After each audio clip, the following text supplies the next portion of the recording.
Et salut tout le monde, aujourd'hui chapitre 9, avant-dernier chapitre de la session. La semaine passée, on a regardé un petit peu les effets que peuvent avoir les champs magnétiques sur des charges, des fils de courant, puis des boucles de courant. Cette semaine, on va faire un petit peu l'inverse, c'est-à-dire qu'on va regarder comment créer un champ électrique à l'aide de justement un courant électrique. Un champ magnétique à l'aide d'un courant électrique. Donc, ça commence par la loi de Biot-Savart. On va voir que, dans le fond, la main droite est encore très utile pour faire ces représentations-là, parce qu'encore une fois, c'est trois-dimensionnel. On va avoir besoin de nos définitions de produits vectoriels. Ça va être un petit peu la même chose. Donc, on va encore servir des schématisations rentrantes, sortantes. Donc, c'est un peu la suite, là. C'est sûr que la loi de Biot-Savart, vous allez voir, c'est peut-être pas votre préféré de la session, mais c'est pas si mal, là. Ça ressemble un petit peu à ce qu'on a fait dans le chapitre 2. Donc, champ magnétique produit par un courant. Puis si je peux me permettre, juste avant de commencer, pourquoi est-ce qu'un courant produit un champ magnétique? Pourquoi est-ce que la pierre de magnétite produit un champ magnétique? C'est encore quelque chose qui est plus ou moins bien compris. Nous, ce qu'on comprend bien, c'est comment le courant va créer le champ magnétique. Donc, on est capable de prédire la valeur du champ magnétique, son orientation, tout ça. Mais le pourquoi de la chose, là, il est quand même pas tout à fait résolu encore. Ça change rien pour nous. Là. En physique, là, c'est pas autant une science du pourquoi que du comment. Là. Donc, nous, on veut vraiment voir comment ça se comporte et pouvoir prédire ces différentes situations, pouvoir les calculer. Mais là, pourquoi, vraiment, là, il est encore assez nébuleux. Puis je veux pas trop rentrer dans ces détails-là parce qu'il y a plusieurs théories. Puis bon, il y en a selon moi aucune qui est complètement convaincante, mais on est capable de quand même tout faire ce qu'on fait cette session-ci, même depuis des centaines d'années. Donc, loi de Biot-Savart, deux Français qui nous ont trouvé une façon de calculer les champs magnétiques produits par un fil. Premièrement, les champs magnétiques produits par des fils vont toujours être orientés, encore une fois, avec la règle de la main droite. Donc, si vous regardez notre schéma ici, donc notre schéma de gauche, on a un fil ici qui est parcouru par un courant qui est vers le haut. Donc, ce courant-là, il va créer un champ magnétique B qui va être autour de ce fil-là, qui va être en rond. Donc, c'est plus un champ radial vers l'extérieur, mais c'est vraiment un champ circulaire qui englobe mon fil. Donc, on a toujours un champ qui va être un rond autour de ce fil-là. Donc, plusieurs façons d'aller voir quelle est l'orientation de ce champ-là à différents endroits. Je vous dirais la plus simple, c'est tout simplement prendre notre main droite, envoyer notre pouce dans le sens de I. Puis après cette main, on voit que les doigts vont tourner autour de notre pouce dans une certaine direction. Si on prend bien sur notre main droite. Toujours la main droite, il n'y a pas de règle à la main gauche, c'est toujours la main droite. Donc, si on fait ça, on se rend compte que nos doigts tournent autour de notre fil dans un sens. Ces doigts-là donnent la direction du champ magnétique. Donc, si vous regardez sur le schéma ici, si je place ma main droite, donc elle fait le tour de ça ici. Donc, si je me place à gauche de ce fil-là, je me trouve avoir des champs qui sont sortants de l'écran. Et si je me place à droite de ce fil-là, j'ai des champs qui vont être rentrants dans l'écran. Si je me place derrière ce fil-là, ma main droite est rendue vers la gauche. Et si je me plaçais devant ce fil-là, j'aurais des champs qui seraient vers la droite. Donc, vraiment un champ qui va tourner autour. À mesure que je vais m'éloigner du fil, évidemment, le champ va diminuer. Plus je vais être près du fil, plus le champ va être important. Donc, on va voir la petite règle qui va ressembler beaucoup à ce qu'on a fait dans le chapitre 2, comme je disais, là, avec les champs électriques. Mais là, ça va être avec les champs magnétiques. Donc, si on regarde ça, disons, vu de haut, si on regarde le même fil vu de haut, on aurait un champ qui serait sortant de l'écran. Donc, encore une fois, je mets mon pouce dans cette direction-là et je fais tourner dans ce sens-là. J'ai mon champ magnétique qui fait le tour de ce fil-là. J'ai un champ qui est rentrant, donc avec le petit X comme ça ici. Donc, mon champ qui est rentrant, là, j'envoie mon pouce vers l'écran et je vois que mon champ magnétique fait le tour dans l'autre sens. Donc, c'est toujours des champs qui sont circulaires comme ça, qui tournent autour, qui n'ont pas de direction définie parce que, dans le fond, ils vont dans toutes les directions dans ce plan-là. Mais il faut faire attention où ce qu'on veut regarder. Donc, c'est ça qui va être... qu'il faut être bien rigoureux dans nos démarches. Là. Si on essaie de déterminer c'est quoi la direction du champ magnétique à un point qui serait, disons, ici, on va assurément trouver que le champ serait vers le haut. Tandis que si on trouverait la direction du champ magnétique qui est ici, on trouverait un champ qui serait vers la gauche. Donc, ça dépend à quel endroit on va se placer. Puis, on a des endroits, des champs magnétiques qui vont être différents. C'est sûr que si on ne change pas le rayon avec ce fil-là, le module de ce champ-là va pas varier, mais la direction, elle, va être bien différente. Encore une fois, main droite, notre meilleur ami là-dedans. Donc voilà, je vous ai résumé ça en 2 petites phrases. Donc un champ magnétique B est produit par le courant I. Avec la main droite, on place le pouce dans le sens de I et les doigts donnent le sens de B. Donc voilà, toujours la main droite. Ce qui va nous amener à la loi de Biot-Savart. Donc, je vous l'ai écrit ici. Vous voyez que c'est un petit peu moins cute là, que ce qu'on vient d'écrire. C'est quand même un produit vectoriel dans une équation différentielle. Donc oui, il faut faire attention à tout ça. Écoutez, c'est pas la fin du monde, cette équation-là. Je vous cacherai pas que le produit vectoriel, 99% du temps, à part dans certains problèmes qu'on va avoir on va avoir des vecteurs unitaires, là, on va toujours essayer de l'éviter avec notre main droite. Donc, c'est sûr que si je regarde un fil comme ça, j'ai mon courant qui est vers le haut comme ça. Donc, si j'ai mon courant qui est vers le haut comme ça, et je vais avoir, disons, au point P, donc ce serait mon point P qui serait ici. Si je vais avoir mon champ magnétique à cet endroit-là, tout ce que j'ai à faire, c'est prendre ma main droite, mettre mon pouce dans le sens de I et faire le tour. Donc, je sais que j'ai un champ magnétique qui va faire le tour de ce fil-là, disons comme ça. Donc, il serait comme ça, mon B. Donc, si je me place au point ici, au point P, ben, je sais que j'aurai un champ qui est rentrant. Donc, c'est pour ça que j'ai mis un petit X ici. Donc, j'ai un champ DB qui va être rentrant, créé par mon bout de fil DL ici. Donc, j'ai pas besoin de vraiment d'évaluer de produit vectoriel, donc je vais pouvoir aller directement à la formule qui est scalaire. Et j'ai déjà trouvé l'orientation. Donc ici, mon orientation, j'ai terminé. Je pourrais juste à dire que c'est rentrant dans l'écran ou dans la feuille. Et puis après ça, ben, je peux aller calculer mon module tout simplement en faisant la deuxième façon. Si jamais on nous donne les vecteurs unitaires, ben, on va peut-être avoir besoin de faire ça, mais dans la plupart des cas, on va être capable de s'en sortir avec le module. Donc, quand on fait le fil, c'est un petit peu comme quand on faisait dans le chapitre 2, donc il fallait trouver un DQ à quelque part qui représentait une partie de la charge Q représentant notre fil au complet. Là, c'est un petit peu différent. Au lieu de prendre un DQ, on va prendre une partie infidécimale de notre fil qui contient un courant I. Donc, on va prendre une partie DL de ce fil-là. Moi, je préfère honnêtement prendre DS. Là, dans mes feuilles de formule, c'est DS, là, mais dans votre manuel, ils prennent DL. J'ai mis DL. Là, je trouve que c'est difficile de différencier L et I dans les notes, là, mais... Bon, je voulais utiliser la notation de votre manuel, mais j'aime beaucoup utiliser DS à la place de DL. Donc, vous pourriez avoir la même quantité ici représentée comme IDS, là, vecteur. Moi, je préfère beaucoup la deuxième façon, mais bon, je voulais conserver, comme je disais, la même notation. Donc, on a un fil en gris ici. On prend une partie de ce fil-là. Cette partie de ce fil-là, c'est pas mon fil L au complet, c'est une partie DL de mon fil. Ce DL-là, je l'oriente dans le sens de mon courant I. Donc, le DL va toujours dans le sens du courant I. Un petit peu comme ce qu'on avait fait pour les forces sur les courants, les fils avec un courant. On met toujours le DL dans la direction du I. Donc, on a un I comme ça. Ensuite, les autres quantités importantes, la distance entre le DL et le point P, ben, ça va être encore une fois la distance petit r au carré ici, ben, petit r qu'on va mettre au carré dans la formule, un petit peu comme dans l'autre. Ce qui est nouveau, c'est vraiment un vecteur qui va orienter entre le petit bout de fil DL et le point P, ce qu'on a appelé UR. Ce vecteur-là est toujours à partir du DL jusqu'au point P. Donc, il va former un angle θ entre mon courant et ce vecteur-là.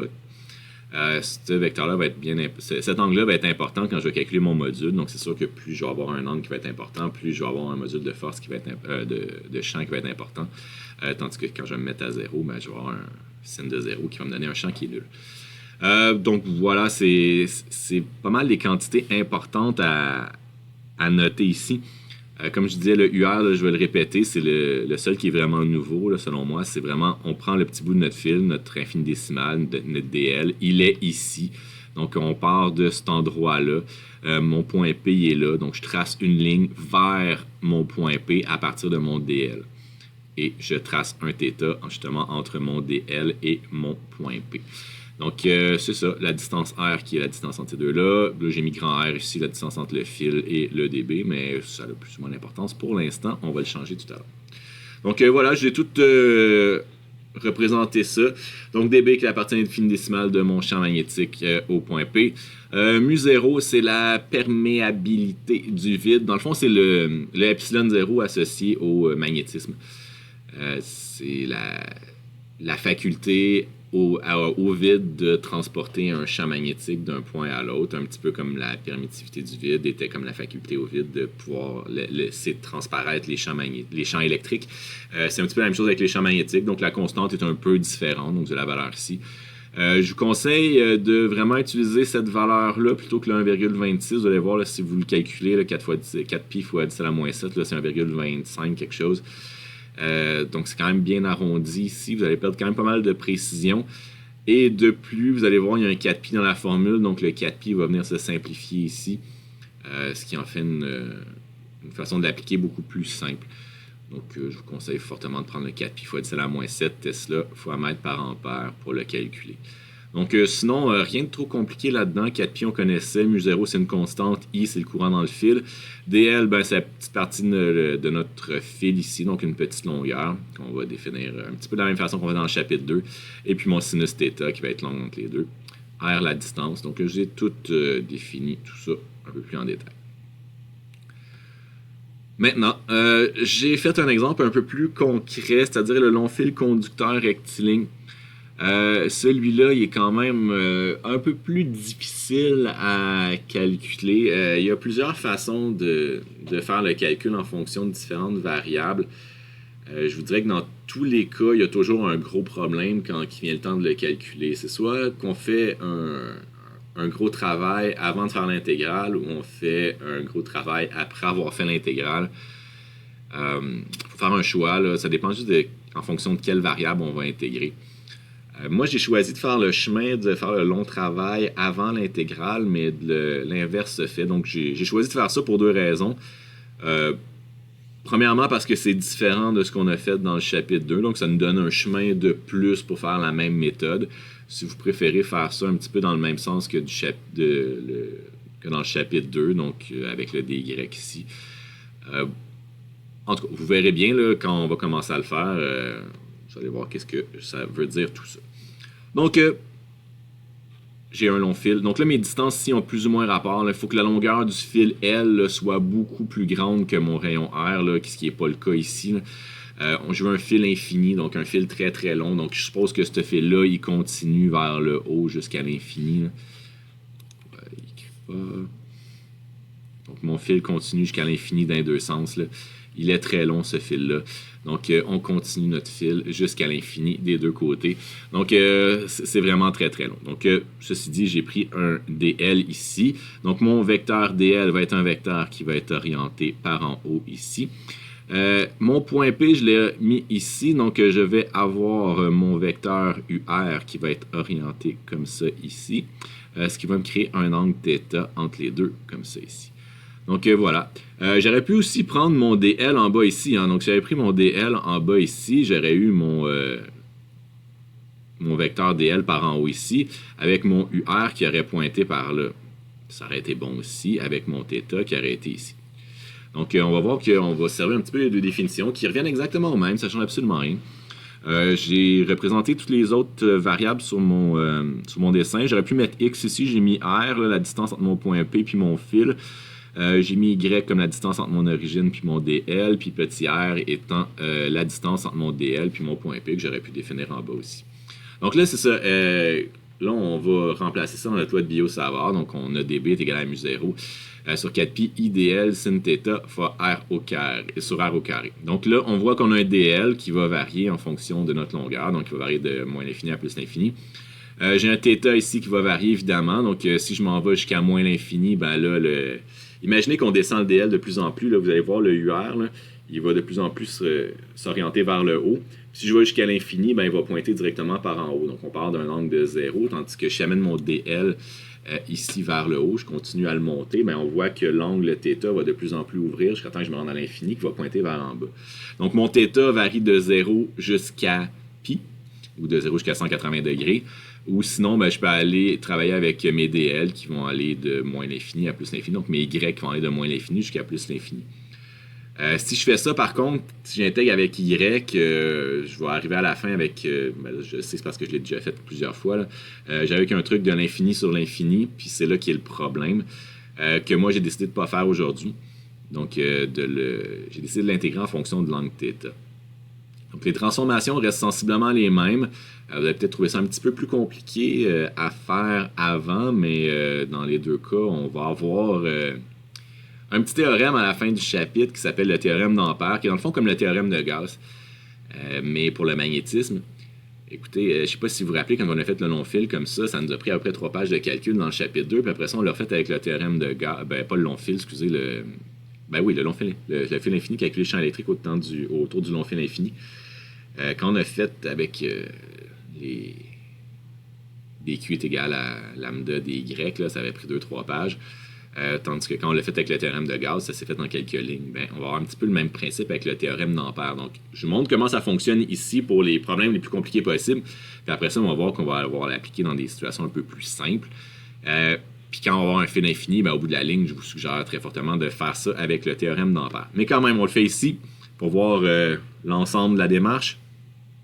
Donc, je pensais que mon théorème pas théorème, mais ma loi de Biot-Savart. Donc, j'ai tout simplement écrit mon DB. Pour ce qui est de l'orientation ici, j'ai pas besoin de vraiment trop casser la tête. J'ai I qui est par en haut, je fais le tour avec ma main droite. Donc, je sais que j'ai un champ qui va faire le tour de mon fil comme ça. Donc, si je me place à droite de ce fil-là, je vais avoir un point P qui va être ici. Donc, il va y avoir un champ qui va être rentrant ici. Donc, ici, DB rentrant. Une autre façon de le faire, le DB, trouver l'orientation du DB que j'ai pas trop parlé, c'est de faire le produit scalaire entre DL et UR. Donc, je vous invite à le faire ici.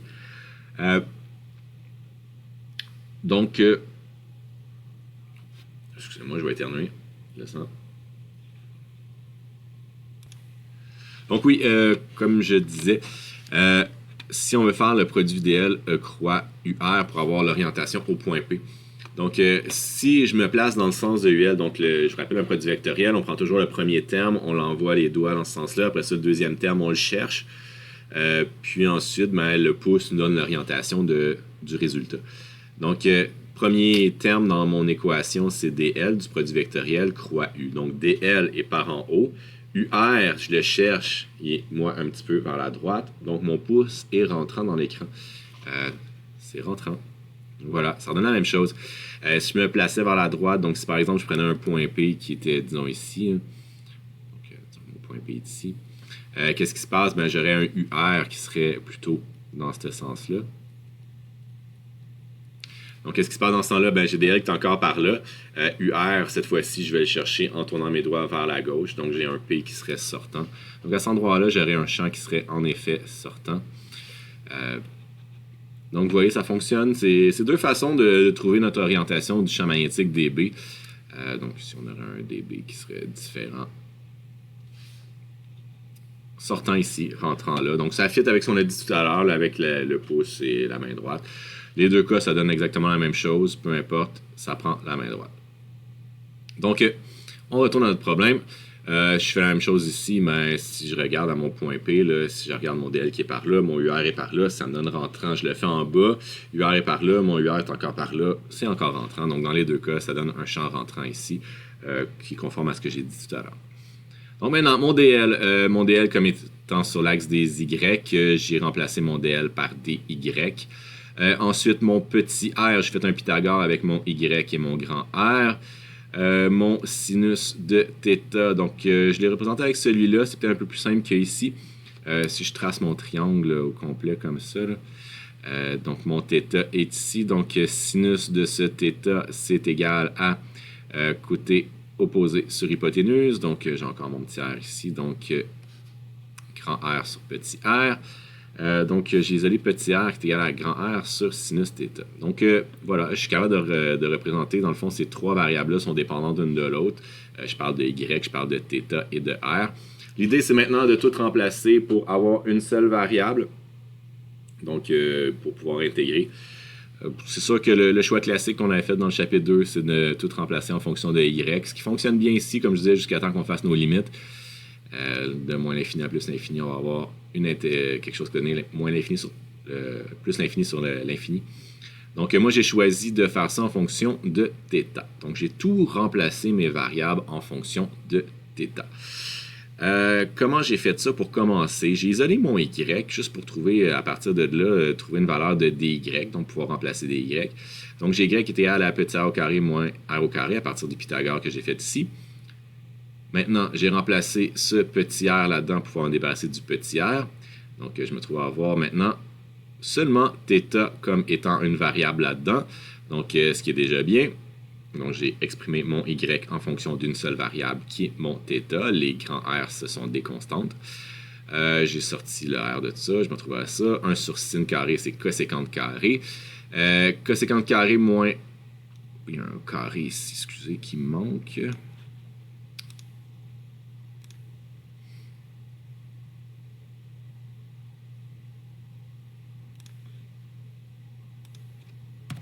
Donc, coséquente carré moins 1. Ça, c'est l'équivalent de cotangente au carré. Donc, je fais la racine carrée, ça me donne cotangente dy sur dθ qui est égal à r coséquente fois dθ.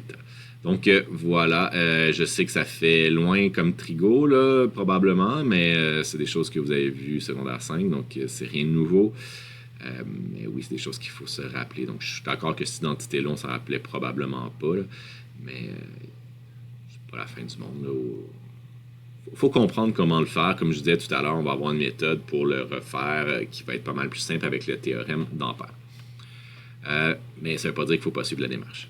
Donc, j'arrive avec un dy finalement qui est avec r coséquente θ fois dθ. Tout ce qui me reste, c'est de tout remplacer dans mon dB. Donc, j'ai repris la formulation que je t'ai rendue. Donc, mu0 i dy sin θ sur r au carré. J'ai remplacé mon dy par ça ici. Ensuite, mon sin θ, j'ai laissé tel quel et j'ai remplacé mon petit r au carré par ça ici.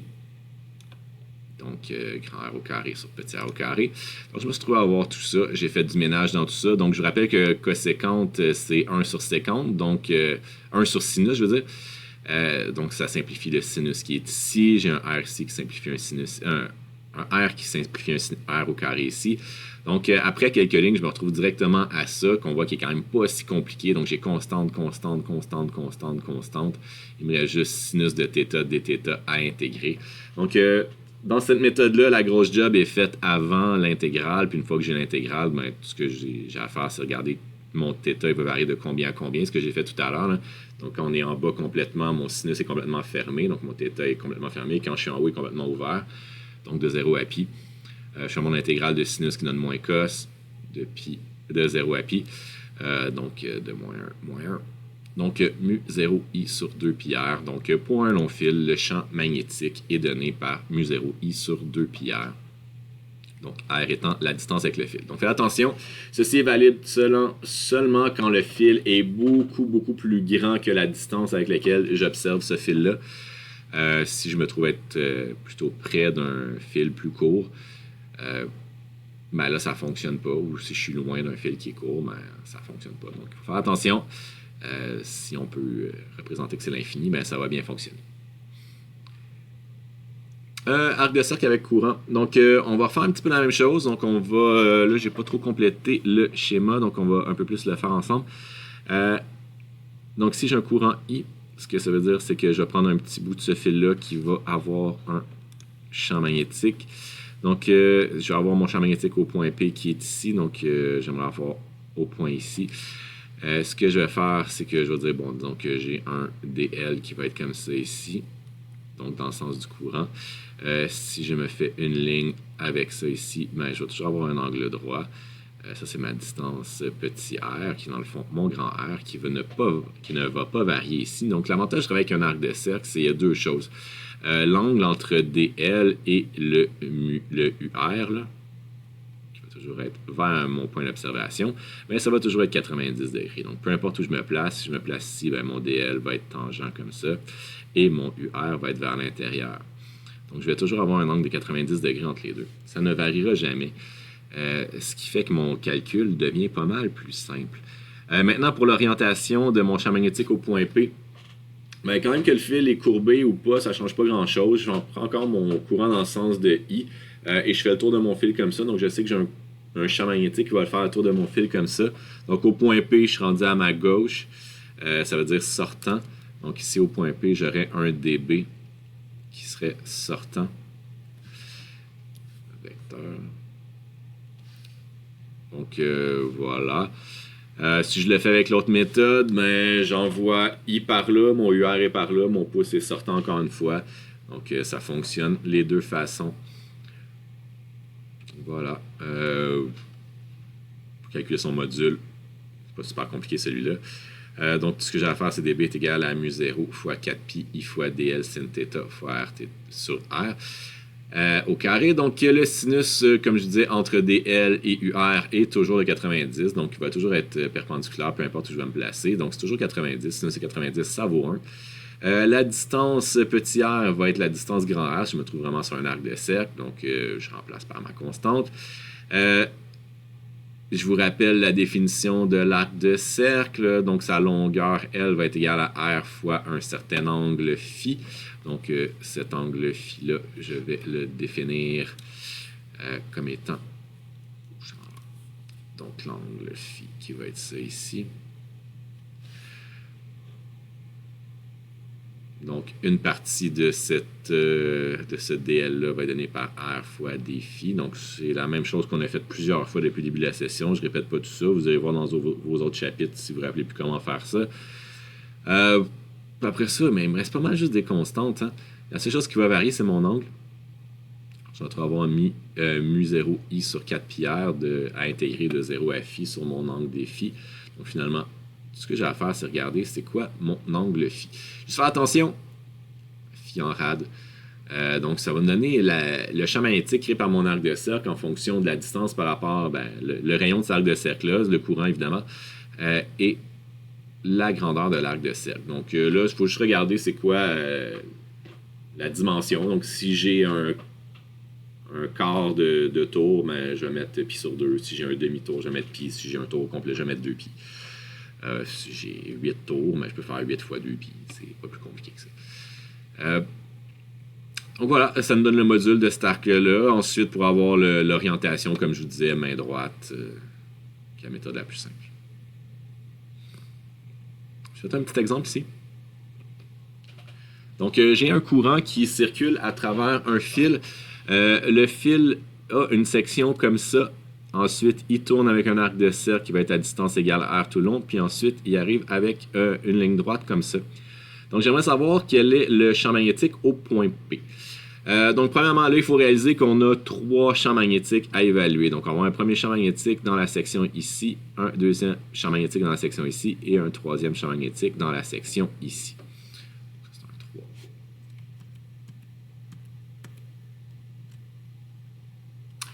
3. Donc, il faut juste se rappeler qu'à chaque fois qu'on va faire un champ, c'est toujours une sommation. Le principe de superposition reste vrai qu'on soit en champ électrique plus en champ magnétique ou en champ en force. À chaque fois qu'il y a des vecteurs qui sont tous au même endroit, ben, il faut les additionner. Donc le champ magnétique créé par le fil 1 plus le champ magnétique créé par le fil 2 plus le champ magnétique créé par le fil 3 va donner le champ magnétique au point P. Là, il y a 2 choses qu'il faut faire attention.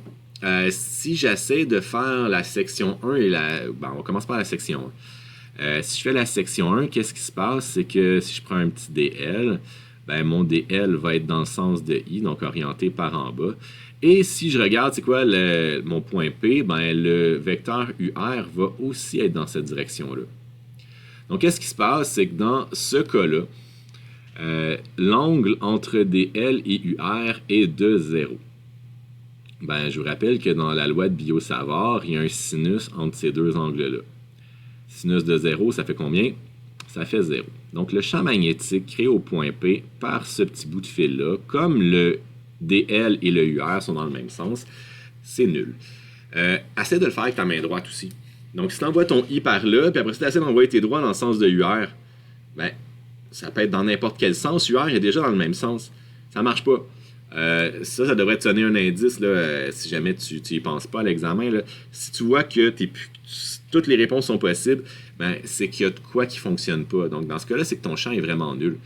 Puis si on fait la section 3, ben, on va avoir notre DL qui va être orienté par là. Donc, si on prend notre petit bout de fil ici, puis si on regarde notre point P, il est orienté vers, il est à notre gauche. Donc, on va avoir on va avoir notre UR qui va être orienté vers la gauche. Donc, sachant que ce vecteur-là est orienté vers la gauche, ben, l'angle entre les deux, ça se trouve être 180 degrés. Ben, encore une fois, essaie de faire ta main droite, mais tu as DL qui est par là, puis après ça, tu fais tourner tes mains par là, ou par là, ou par...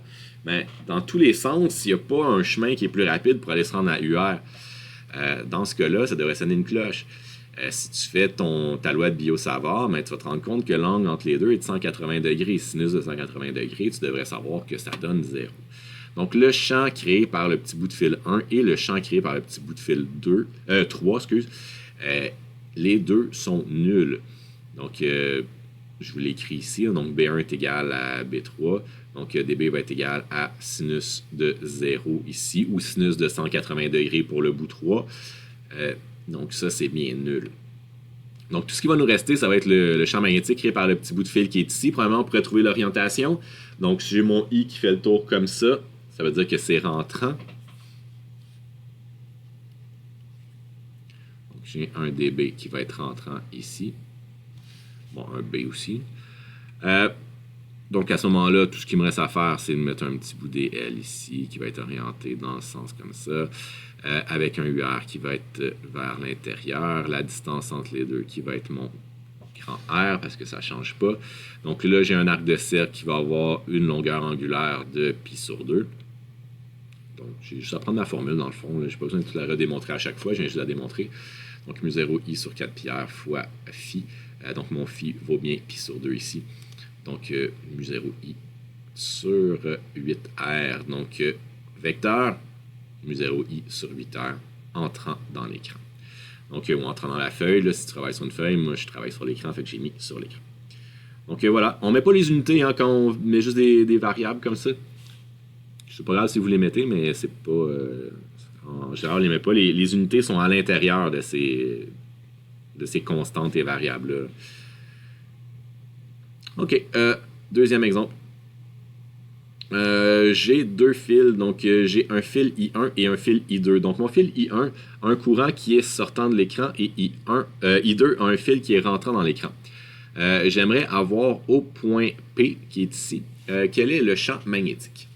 Donc là, l'idée c'est encore une fois, de se rappeler que le champ magnétique qu'on va avoir entre ces deux objets-là va être la superposition de ces deux champs magnétiques-là. Donc, le champ magnétique là, au point P va être égal à B1 plus B2. Donc, il faut absolument les superposer. Donc, ce qui est important, c'est de bien orienter ces champs-là. Donc, comme c'est des vecteurs, les vecteurs, on ne peut pas juste additionner les modules, comme c'est pas nouveau. Il faut bien les orienter. Donc, il faut trouver B1 et B2, donc bien les orienter dans les bons sens. Si je regarde I1 est sortant de l'écran. Donc, si je veux avoir au point P, donc là, je tourne comme ça veut dire que ça crée un cercle autour de I1 qui est comme ça. Bien, rendu au point P, je suis dans quel sens? Bien, je suis orienté comme ça. Donc là, ça serait mon B1. Qui serait bien sûr perpendiculaire ici. Donc, c'est toujours perpendiculaire à la ligne R là, qui relie ici. Là. Ça va toujours faire un cercle. Hein. Donc, il faut absolument que ça soit tangent à ce cercle-là, donc perpendiculaire au rayon qui délimite le courant à l'endroit où je veux le savoir.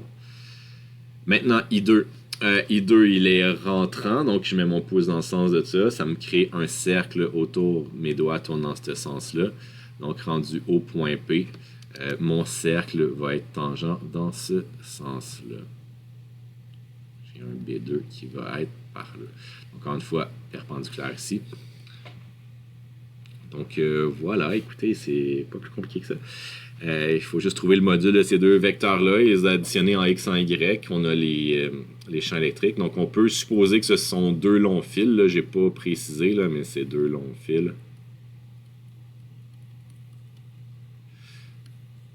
Donc si on n'avait pas cette information-là, on ne pourrait pas rien faire. Là. Si jamais on ne le précise pas, là, vous pouvez faire cette hypothèse-là. Là.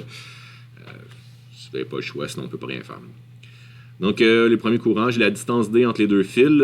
Par contre, j'ai pas la distance R. Donc, moi, j'ai fait un petit cos, là. Donc, si j'ai décidé que ça, c'était 45 degrés ici. Ben, j'ai un triangle isocèle, c'est pas bien choix. Donc, je vais dire que cos de 45 va être égal à côté opposé sur D. Donc, ce qui va me permettre de bien représenter mon petit R, mon grand R ici. Donc voilà, B1, j'ai dit que c'était mu0 I1 sur 2 pi et grand R. Et grand R, je l'ai représenté à l'aide de ça. Donc ça va être D fois petit d fois cos de 45. Donc voilà pour mon B1. Mon B2, c'est la même chose. C'est la même distance, mais c'est I2. C'est exactement la même chose. Donc j'ai pris la formule du long fil. Je n'ai pas besoin de la représenter. Elle a été démontrée, donc je peux l'utiliser. Ensuite, je dois décomposer en X, en Y. Donc là, il faut que je regarde c'est quoi l'orientation de ces deux vecteurs-là. Donc là, moi, ce que je vous recommande de faire, c'est toujours de les redessiner, prendre une petite seconde. Là. Donc, Y, X. C'est pas très long à redessiner B1, B2, mais ça peut être tellement payant. Là. Donc, si mon point P est à l'origine, mon B2 est dans quelle direction? Ben, il est orienté à 45 degrés des X. Donc, ça, c'est mon B2, avec un 45 degrés ici. Tandis que mon B1, lui, il va être orienté dans le deuxième cadran, lui aussi à 45 degrés de l'axe des X négatifs. Donc ça, c'est mon B1 avec un autre 45 degrés ici. Donc, moi, je trouve que c'est tellement payant de prendre une minute faire ça. Là. Je pourrais être sûr qu'on a les bons angles quand ça va être temps de décomposer nos vecteurs. Ça prend pas beaucoup de temps, puis ça fait qu'on se trompe pas mal moins souvent. Donc, Bx va être égal à B1x plus B2x. Donc là, vous ne savez pas comment additionner vos vecteurs rendus là. Je ne sais pas quoi faire avec vous autres. On met les composantes x, donc fois cos de 135 pour lui. Donc, 180 moins 45, 135. Et lui est à 45 degrés. Donc, on fait les cos. Même chose avec les sin en y. J'ai les deux valeurs en x puis en y de mes deux composantes. Donc, je vous rappelle que tout ça, ce ne sont pas des vecteurs, ce sont des composantes. Donc, il n'y a pas de vecteur nulle part ici. Maintenant, si j'ai le vecteur, ben, il faut que, premièrement, je trouve le module. Donc, je fais Pythagore avec ces deux résultats-là. Je suis arrivé à ça ici. Maintenant, mon angle, donc comme j'ai deux valeurs qui sont positives, j'ai pas trop de problème ici, mais encore une fois, c'est une bonne idée de se faire une petite représentation. Donc, j'ai mon BX qui va être comme ça ici, mon BY qui va être comme ça ici. Donc, ça veut dire que je devrais avoir un angle θ dans le premier cadran ici. Je l'ai fait ici, j'arrive à 70,1148 degrés. Voilà, donc j'ai module, j'ai orientation. Donc, j'ai droit à deux chiffres significatifs selon mes données de départ. Donc, 1,9 fois 10 à la moins 5 Tesla à 70 degrés des X positifs. Et ça, c'est un vecteur parce que j'ai module et orientation. Donc, voilà. 9.2. Force entre deux courants parallèles. Donc là, on a vu qu'un fil électrique la semaine passée qui était plongé dans un champ magnétique subissait une force qu'on pouvait définir à l'aide de la main droite. Puis aujourd'hui, ce qu'on vient de voir, c'est qu'un fil qui est parcouru par un courant électrique va générer un champ magnétique. J'ai dit champ électrique tantôt, mais c'est tout des champs magnétiques. Là.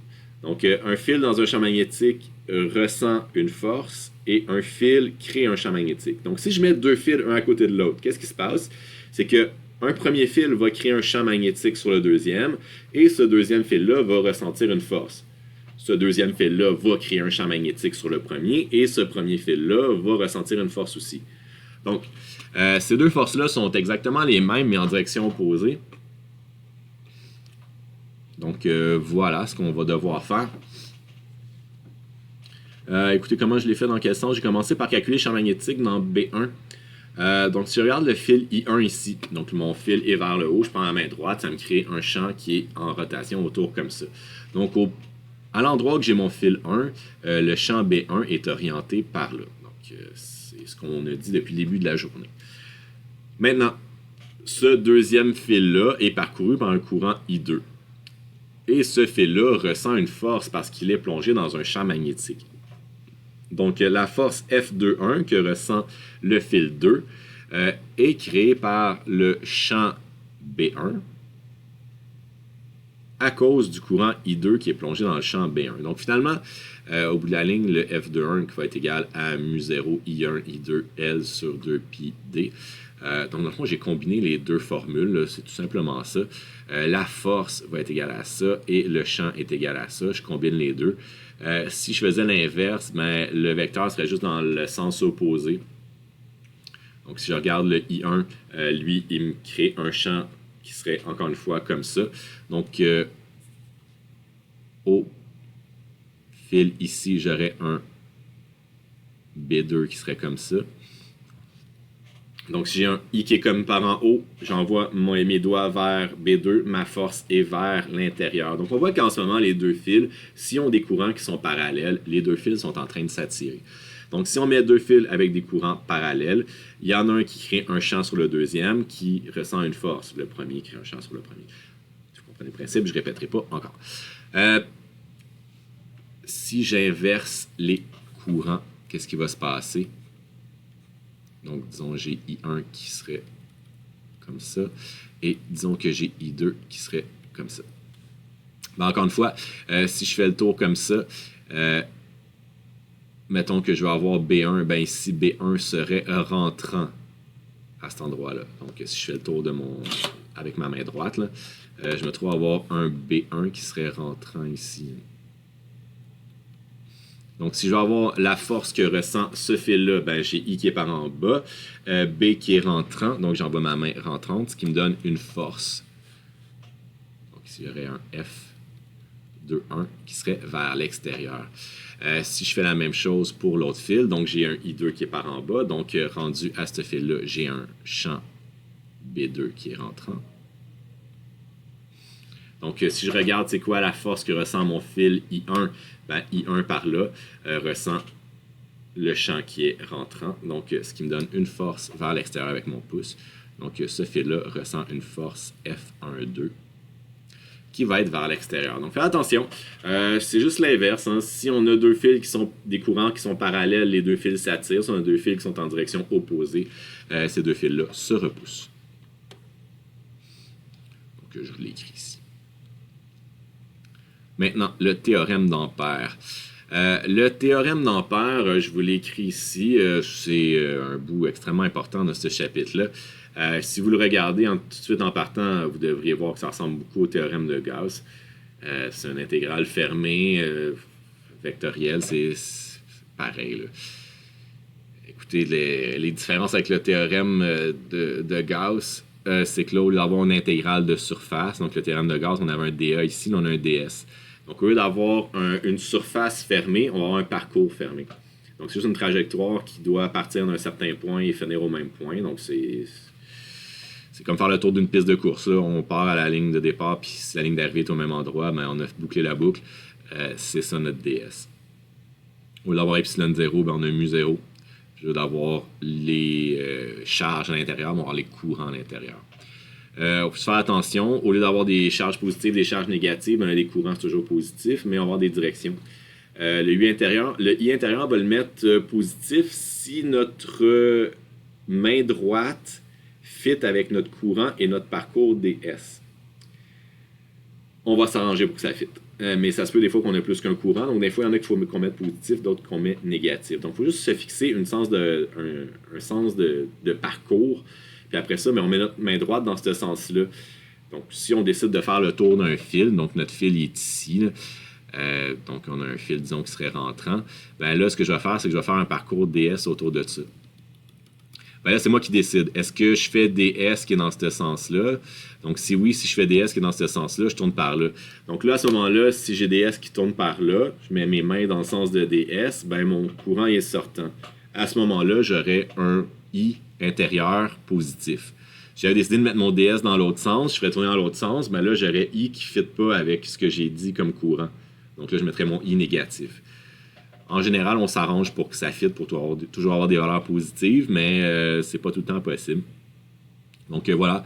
Donc mon parcours d'intégration, dans le fond, ça va être cette circonférence-là. Ça va être 2 pi r 99% du temps. Champ magnétique, donc c'est le champ magnétique à cet endroit-là. La somme des courants à l'intérieur du parcours. Comme je disais, faire attention si ça fit avec le pouce. Si ça ne fit pas avec le pouce, on le met négatif, notre I. Donc, comme je disais, on va refaire notre long fil. Donc là, j'ai laissé ds.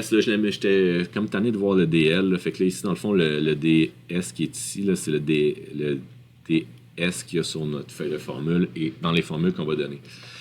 Donc, voilà. Si j'ai un long fil, donc mon long fil est ici, je le vois comme de section transversale, donc face à vous. Là.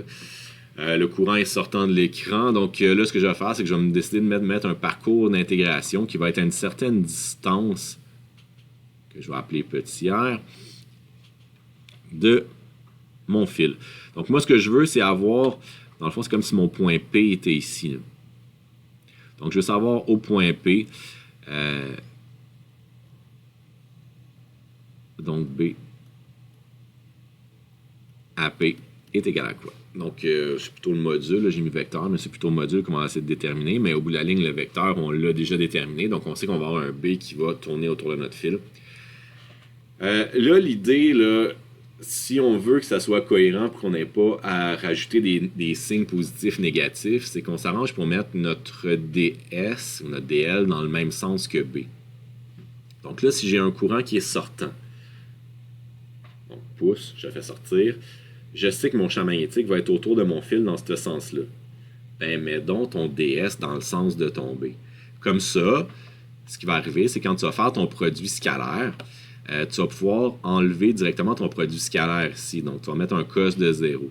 Si tu ne fais pas ça, il faut que tu fasses cos de 180, puis tu vas avoir un négatif. Il faut que tu compenses après ça par ton signe négatif à cause que tu as mis ton DS dans le sens contraire de ton I. Les deux négatifs vont s'annuler, ça va être bon pareil, mais je vous dirais par expérience que 100% des étudiants en oublient un des deux. Donc, c'est pas très prudent. La meilleure chose à faire, c'est vraiment, comme je disais, de mettre votre DS dans le sens de B. À ce moment-là, vous n'aurez pas à réajuster. Votre DS va directement être dans le sens du courant à ce moment-là parce qu'il est dans le sens de B, donc c'est tout dans le même sens. Et ça va fitter super bien. Donc, comme je disais, ce qu'on a fait tantôt avec l'intégrale compliquée, on le fait en 3 lignes. Donc, B est égal, l'intégrale fermée de BDS est égale à mu0 fois I intérieur. Donc, première chose, on évalue le produit scalaire comme dans le théorème de Gauss. Donc, comme je disais, on a notre DS et notre B qui sont dans le même sens. Donc, cos de 0, ça vaut 1.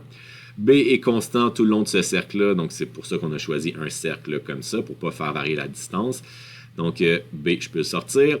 Donc, DS, ça va être quoi? Ben, ça va être mon parcours qui est ici, donc qui est la circonférence de ce cercle-là, 2 pi R. Donc, j'ai mis petit r ici. On va mettre grand R pour avoir la même chose. Donc, 2 pi R fois mon B, c'est tout. Donc, I intérieur, comme ça fit avec mon pouce. Donc, si j'ai mon DS qui est dans le sens de mon pouce, ça fit. Je n'ai pas besoin de mettre un négatif, je mets un positif. Donc, I intérieur est égal à tout simplement le seul courant qui est à l'intérieur de mon cercle, qui est plus I. Donc, B fois 2 pi R est égal à mu0 fois I intérieur, qui est mon théorème d'Ampère. Et voilà, j'ai mon B, qui est directement le module de ce B-là. Pour ce qui est du vecteur, j'ai déjà l'orientation. Donc là, c'est sûr qu'il faudrait le dire dans le sens anti-horaire, quelque chose comme ça. Ou si on disait au point P ici, mais on pourrait dire vers le haut directement si on voulait avoir au point P ici. Donc, c'est les deux façons qu'on pourrait l'orienter, là. Qu'est-ce qu'il nous reste à faire à l'intérieur d'un long fil? Donc, un petit peu comme on l'a fait avec le théorème de Gauss, on peut aller voir les champs électriques ou à l'intérieur d'une distribution de charge. Même chose si on parle d'un long fil. On peut aller voir les champs magnétiques à l'intérieur de ce long fil-là. Donc, si mon fil est de rayon grand R, si je me trouve à une place de rayon petit r, ce que je veux avoir, dans le fond, c'est le champ magnétique ici. Donc, c'est ici qu'on va avoir B, là. Donc, si j'ai un I, ici, on va supposer que I est sortant, là. Je vais l'exprimer comme ça. Donc, on va faire la même chose. Il n'y a rien de vraiment si compliqué. La seule chose qui va changer, c'est que là, justement, vu qu'on n'a pas fait jusqu'au... on ne veut pas le champ ici, donc pas à rayon grand R, on veut le champ ici à rayon petit r. Donc, en faisant notre théorème de Gauss ou théorème d'Ampère, on faisait la même chose, là. Donc, il faut absolument aller voir le champ à l'endroit où on place notre point d'observation. Donc voilà, quand on va faire notre théorème d'Ampère, c'est le même principe, sauf que ici, au lieu d'aller là, on arrête là. Donc la circonférence de ce cercle-là, qui est 2 pi r. Donc si on a un courant qui est constant, on va pouvoir dire que J est égal à une constante. Donc s'il est réparti uniformément sur la dimension de mon rayon, je vous rappelle que si J est constant, ben, c'est I sur A. Donc, la densité de courant doit être la même. Donc, I intérieur sur le fil au complet. Donc, ça, c'est mon courant au complet sur mon fil au complet doit être égal à I intérieur sur le rayon à l'intérieur. Donc, je me retrouve à avoir I intérieur qui est égal à petit r au carré sur grand R au carré fois I. Donc, je mets ça ensemble.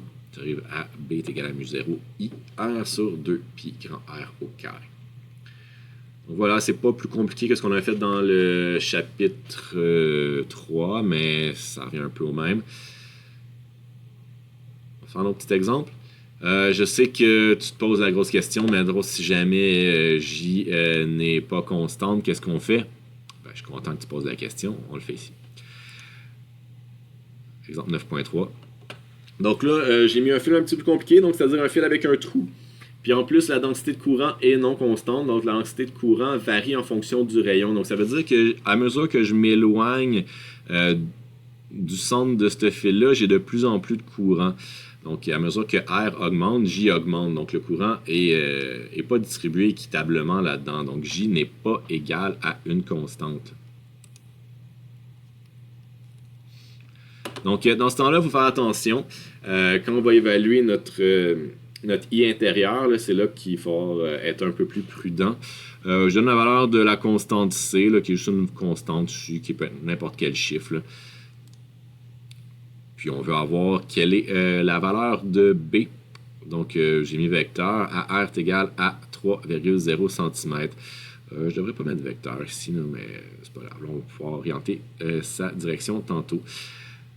Mais comme j'ai pas la direction de I, mais on va faire des suppositions. Là, on va dire que I est sortant, encore une fois. Donc, on va dire qu'il sort de la feuille. Si c'est le cas, ben, ce que je vais faire, encore une fois, à mon rayon R, ben, je vais mettre un DS qui va faire le tour de mon cercle comme ça. Donc, je vais faire le tour de mon cercle comme ça. Je devrais absolument avoir, si mon I est sortant, avoir un DB qui va être dans le même sens sur ce truc-là. Donc, l'angle entre DS et DB va être de 0. Je tourne autour de ce cercle-là, toujours dans le même sens. Écoutez, la démarche ne change pas beaucoup, hein. À part pour trouver le I intérieur, c'est la même chose. Donc, premièrement, la partie à gauche de mon théorème d'Ampère, donc BDS cos de 0 encore une fois. 2 pi R, je me trouve à être à l'endroit à R. Donc, c'est là que je vais avoir mon champ. C'est là que je fais mon parcours d'intégration. Là où c'est différent, c'est quand on fait notre densité de courant, lorsque ma densité de courant n'est pas constante, il faut absolument que je fasse mon I intérieur égal à l'intégrale de JDA. Quelque chose qu'on a déjà fait quand même relativement souvent dans le chapitre... relativement souvent. On a fait quelques fois là, ce genre de truc-là. Dans le chapitre 6, on a un exemple pratiquement identique. Là. Je vous suggère d'aller le voir. Je vais aller peut-être un petit peu plus vite ici. Donc, on a fait I intérieur égal à J fois DA. Donc, on a toujours dit que J et DA étaient toujours dans la même direction. Donc, on pouvait toujours l'enlever le produit scalaire. Donc, j'ai tout simplement remplacé le J par la valeur qui était ici. Donc, c'est R au carré fois DA. Pour avoir DA, ben, comme c'est un fil qui est circulaire, qui est rond, ben, je sais que A va être égal à pi R au carré. Donc, DA sur DR va être égal à 2 pi R. Donc, DA va être égal à 2 pi R DR. C'est pas nouveau de faire ça. Donc, I intérieur va être égal à CR carré 2 pi R DR. Donc, j'ai tout simplement remplacé par tous nos trucs. Là, il faut juste faire attention. Le I intérieur, ce qu'on veut, c'est dans le fond, c'est le courant qui est à l'intérieur de notre parcours d'intégration. Donc, le courant qui est dans la section extérieure ne nous intéresse pas. Ce qu'on veut, c'est le courant qui est dans cette section-là ici. Donc, quand on va intégrer, on veut le courant à partir de là jusqu'à là. Ici, c'est un trou, donc il ne se passe rien. Donc, on va à partir de A jusqu'à petit r. Donc, c'est pour ça que j'ai mis les bornes d'intégration de petit a jusqu'à petit r. Donc, après ça, on intègre, on remplace. Puis après ça, on a toutes nos valeurs numériques. Donc, petit r, on le connaît, c'est notre 3 cm. A, on le connaît. Il est à 2 cm. Notre C, on le connaît. Petit r. Faites juste attention de tout mettre en mètres avant de pitonner, sinon vous n'aurez vraiment pas des bonnes valeurs. Et j'ai ma valeur de B. Si on veut mettre le vecteur, ben là, on pourrait dire dans le sens anti-horaire. Il y a quelque chose que dans votre manuel, ils font quelques fois que j'ai pas vraiment discuté, là, mais on peut le faire maintenant. Pour représenter à l'aide de vecteurs unitaires les trucs qui sont en rotation. Vous l'avez peut-être fait en mécanique, peut-être pas, là, ça dépend des profs. Là. Mais disons que tu avais, disons, un disque. Donc le disque tourne à une certaine vitesse de rotation oméga comme ça. Si on veut représenter cette rotation-là en termes de vecteur unitaire, il faut regarder c'est quoi l'axe qui est ici. Disons que c'est l'axe des Y. Ici, on pourrait dire que oméga vecteur est égal au module de oméga fois J. Pourquoi? Parce que si tu prends ta main droite, tu fais tourner dans le sens de ta rotation, ton pouce s'en va dans l'axe des Y. Ça, c'est dans le sens de l'axe des J. Tandis que si tu avais quelque chose qui tournait, disons, dans l'autre sens, donc on tourne par là. Donc ma vitesse de rotation angulaire, oméga, est dans ce sens-là, puis mon axe des Y est encore comme ça. Là, à ce moment-là, mon axe de rotation et mon sens de rotation est par là. Donc mon vecteur rotation, oméga, serait plutôt dans le sens inverse. Donc mon vecteur oméga serait par là. Donc ici, je pourrais dire que oméga est égal à moins oméga fois J. Donc c'est pas quelque chose que j'insiste beaucoup, là, parce que c'est pas nécessaire selon moi, là. Mais vous allez voir, quand on fait des moments de force ou tout ce qui est en rotation, là, si vous voulez représenter ça d'un vecteur unitaire, c'est comme ça qu'on le fait. Donc on regarde dans quelle direction ça veut tourner, ou la force, le moment de force dans quelle direction. Donc on met notre main dans ce sens-là, puis après ça, notre pouce nous donne la direction du vecteur unitaire. Donc il y a quelques endroits dans votre manuel, vous allez voir, ils vont vous donner les réponses comme ça. Donc c'est de là qu'il vient ce vecteur unitaire. Dernière section. Solénoïdes et bobines toroïdales. Les solénoïdes, donc vous connaissez ça, là, c'est des espèces de spirales de fils qu'on enroule sur lui-même.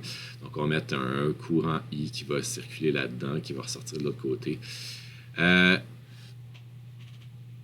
Si on regarde les champs magnétiques, qu'est-ce que ça a l'air, là, vous allez voir qu'au centre, il y a des champs magnétiques qui sont très bien organisés, puis à l'extérieur, c'est un peu plus disparate. Donc là, on a fait une image avec de la limaille de fer. On a refait une autre ici. Donc vous voyez que le champ est quand même très bien organisé dans le centre du solénoïde, puis à l'extérieur, c'est un peu n'importe quoi. En réalité, ce qu'on va même aller jusqu'à faire comme modèle, c'est que les champs magnétiques sont importants au centre d'un solénoïde, puis à l'extérieur sont complètement nuls. Donc le modèle qu'on va faire, c'est ça. C'est qu'on va dire qu'on a des courants qui vont sortir ici, qui vont rentrer là, qui vont sortir là, qui vont rentrer là. Donc c'est la bobine de fil qui est enroulée comme ça autour. Ça sort en haut, ça rentre en bas, ça sort en haut, ça sort. Puis tout ça, ça va se combiner pour faire un champ magnétique vers l'intérieur. Écoutez, trouver l'orientation du champ magnétique à l'intérieur du solénoïde, encore une fois, c'est pas super compliqué. Prends ta main droite. Si tu mets ton champ rentrant en bas puis sortant en haut, ça te donne la direction de ton pouce qui est ton champ magnétique. Donc ça ici au centre, là, c'est B. Là. Donc on a un champ magnétique qui va être dans le sens du pouce de la main droite, comme ça. Après ça, on va toujours dire qu'à l'extérieur du champ magnétique, le B va être égal à 0. À l'extérieur du solénoïde, le champ va être égal à 0. Ce qui n'est pas exactement vrai, mais ça devient vraiment faible par rapport à ce qu'il y a à l'intérieur. Puis c'est surtout à l'intérieur du solénoïde que ça va nous intéresser. Donc, on va vraiment regarder uniquement ce qui se passe à l'intérieur du solénoïde. Donc, la démonstration qu'on va utiliser, moi, j'ai choisi de faire celle avec le théorème d'Ampère parce qu'elle est pas mal plus rapide et simple. Votre manuel fait un chemin quand même pas mal différent. Donc, vous irez voir l'autre si ça vous intéresse aussi. Moi, je pense que c'est pas mal plus simple de le faire comme ça. Donc, qu'est-ce que j'ai fait? J'ai dit, à l'extérieur, il y a un B égale 0. À l'intérieur, j'ai un B que je cherche qui est orienté vers la droite. Donc, moi, ce que je vais faire, c'est me faire un parcours d'intégration qui va faire le tour d'un certain rectangle comme ça. Donc, je vais dire que j'ai un ds qui va être comme ça ici, un ds qui va être comme ça ici, un ds qui va être comme ça ici, et un ds qui va être comme ça ici. Donc maintenant, quand je vais faire mon théorème d'Ampère, il faut que je décompose en 4 parties. Donc mon théorème d'Ampère, je vous l'ai écrit ici. Donc l'intégrale de B fois ds est égal à mu0 fois I intérieur. Donc cette fois-ci, par contre, ds est en 4 sections distinctes. Donc je dois décomposer cette intégrale-là en 4 intégrales. Donc l'intégrale de A à B, l'intégrale de B à C, l'intégrale de C à D, l'intégrale de D à A. Ce qui est le fun de ça, c'est qu'il y a bien des trucs qui s'annulent. Donc l'intégrale de A à B, si je regarde l'angle entre ds et B, c'est 0. Donc, je peux mettre cos de 0 directement là-dedans. Si je regarde entre B et C, B et C, mon DS est par en haut et mon B est vers la gauche, ou j'ai un B0, en tout cas, peu importe, cos de 90 ou B égale 0, ce terme-là, cos de 0, ça vaut 0. Donc, lui, il va s'annuler. Entre C et D, ben, j'ai pas de champ.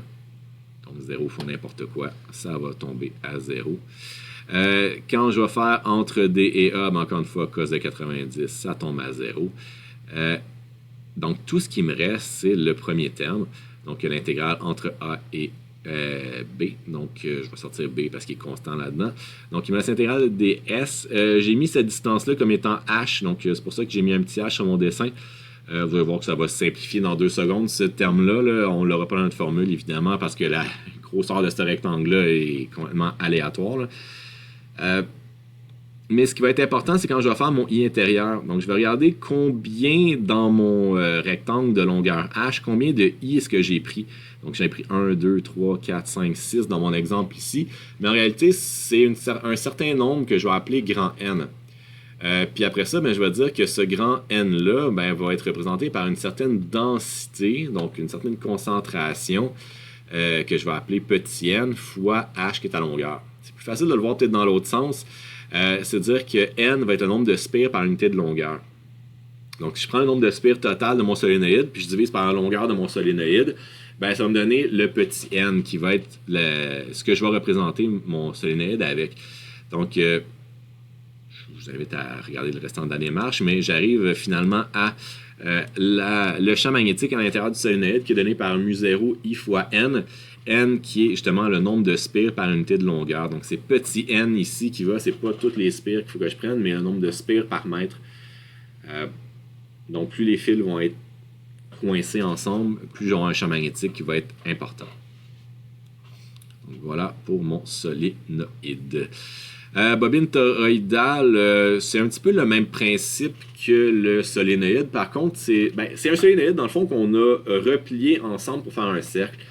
Ça a l'air un peu ésotérique comme géométrie, mais c'est quelque chose qu'on fait quand même régulièrement dans des accélérateurs de particules. Je vous invite à aller voir les photos d'Atlas dans votre manuel. Là, vous allez voir qu'il y en a des pas pires, là, des bobines toroïdales de 40 mètres. C'est quand même intense. Là. Ça peut nous générer des champs magnétiques assez incroyables. Donc, voilà, la bobine toroïdale, dans le fond, c'est qu'on va avoir un champ magnétique qui va être créé à l'intérieur de la bobine. Donc, il faut vraiment le voir comme le solénoïde qui est la spirale de fil enroulée, mais cette spirale-là, au lieu de la garder droite, on la replie comme un slinky sur elle-même. Donc là, on ne l'a pas dessiné au complet pour que vous voyez bien les champs magnétiques qui vont rentrer et sortir, mais au bout de la ligne, là, ça fait le tour au complet. Donc, le calcul de ça n'est pas super compliqué. On va faire, encore une fois, un théorème d'Ampère. De la même façon, on va avoir B qui est égal à 2 pi R, donc on veut le champ magnétique ici. Le I intérieur, par contre, ici, va être égal à N fois. Donc, on va prendre tous les courants dans notre bobine toroïdale. Ça, la différence, c'est qu'au lieu d'avoir un nombre de fils par unité de longueur, si la bobine elle est fermée puis on fait le tour au complet de notre bobine, mais on prend tous les fils. Donc à ce moment-là, on n'aura plus un nombre de fils par unité de longueur, mais bien un nombre de fils total. Donc voilà, vous avez la formule donc à l'intérieur de la bobine toroïdale. Puis je vous rappelle que c'est grand N ici, donc le nombre de spires total. Donc faites attention, grand N, nombre de spires total, petit n, nombre de spires par unité de longueur. C'est la différence entre les deux, mais sinon le calcul à l'aide du théorème d'Ampère reste sensiblement la même chose. Vous avez vos quelques exercices à faire pour compléter votre maîtrise du chapitre. C'est ce que j'avais à vous raconter pour ce chapitre-ci. Il nous en reste rien qu'un après. Lâchez pas, ça achève. Bonne semaine.